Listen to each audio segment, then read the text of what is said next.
வணக்கம். நெருப்பு தமிழர். நான் மதிப்புக்குரிய காவல்துறை அதிகாரிகள் அவர்களுடைய குடும்பத்துக்கெல்லாம் ஒரு வேண்டுகோளை முன்வைக்கிறேன்.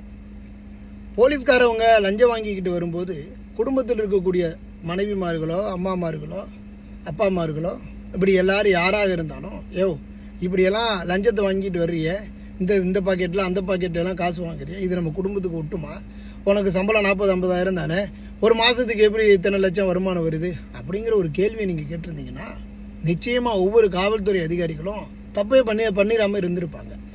உங்களினுடைய ஆடம்பர வாழ்க்கைக்கு எனக்கு இது வேணும் அது வேணும், எவன் குடியை கெடுத்தாவது எனக்கு காசை கொண்டு வா அப்படின்னு ஒரு வேளை சொல்கிறதுனால தான் என்னமோ தெரியல, காவல்துறை அதிகாரிகள் தொடர்ந்து லஞ்சத்தில் ஈடுபடுறாங்க.